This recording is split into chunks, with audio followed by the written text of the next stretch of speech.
ကဲအမျိုးတွေအားလုံးမင်္ဂလာပါနော်ဒါဒီဗီဒီယိုလေးကိုမြင်လို့ချင်းဒါlike လေးနဲ့ပြီး share ပေးကြပါအောင်နော်ဒီတစ်ပတ်ကတေချာပေါက်ထွက်မယ်ဆိုပြီးပြောခဲ့တဲ့ထိပ်စီသုံးလုံးက3-1နှစ်ထိပ်စီ3-1နှစ်ထိပ်စီကိုကျွန်တော်ဒီ4-5-6 break နော်4-5-6 break ကလည်းဒါတေချာပေါက်ထွက်မယ်ဆိုပြီးပြောခဲ့တယ်ဒါမွေးကနန်း6ကွက်လည်းကျွန်တော်ပေးခဲ့တယ်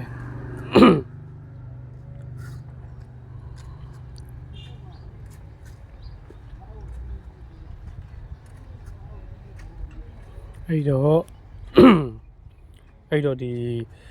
3-1နှစ်ထိပ်စီလဲဒါထိပ်စီသုံးလုံးကို2ကြိမ်တေချာပေါက်ထွက်မယ်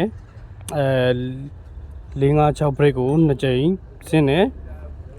မွေးကနန်း3ကြိမ်တောင်ဆင်းသွားတယ်တစ်လျှောက်အမဟုတ်1-5-1-5-2-4ဆိုပြီး3ကြိမ်ဆင်းသွားနော်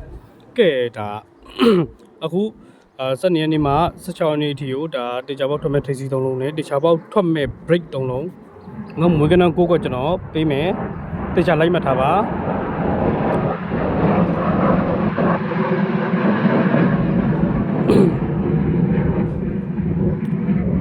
အဲ့တော့ဗျာဒီတေချာပေါက်ထွက်မဲ့ထိပ်စီသုံးလုံးက1ရယ်2ရယ်3ရယ်1နှစ်3ထိပ်စီနောက်တေချာပေါက်ထွက်မယ်အနည်းဆုံး2ကြိမ်လောက်ထွက်မယ်ဗျ1နှစ်3ထိပ်စီကတေချာပေါက်အနည်းဆုံး2ကြိမ်ထွက်မယ်နော် break ကတေချာပေါက်ထွက်မဲ့ break က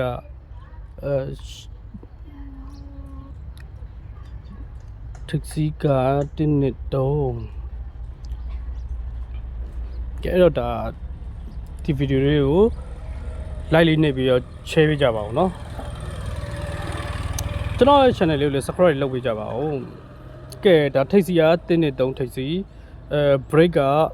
8-9-3 break 8ရယ်9ရယ်3ရယ် break အဲ့တော့ကျွန်တော်တို့ဒီ1နှစ်3ထိပ်စီကို8-9-3 break ကတ်မယ်ဆိုရင်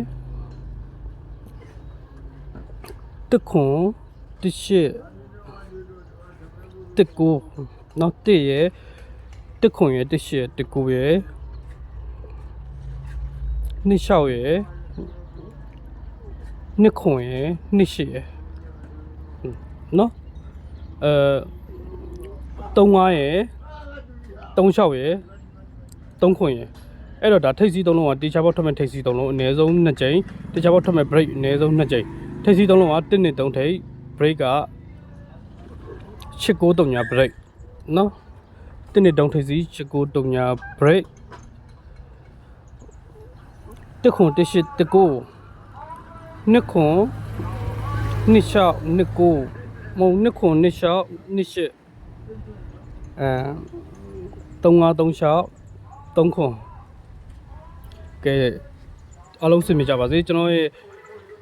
channel လေးကို subscribe လေးနှိပ်ပြီးတော့ဒီ video လေးကိုဒါအတဲလေးlike လေးနှိပ်ပေးကြပါနော်အများမြင်အောင်လို့လည်း share ပေးကြပါဦးအားလုံးကျေးဇူးတင်ပါတယ်အားပေးသူတယောက်စီတိုင်းကိုကျေးဇူးထူးတင်ချင်ပါတယ်ကဲကျွန်တော်မျိုးဒီတစ်ပတ်မှာမြတ်ကြီးမြတ်ကြပါစေ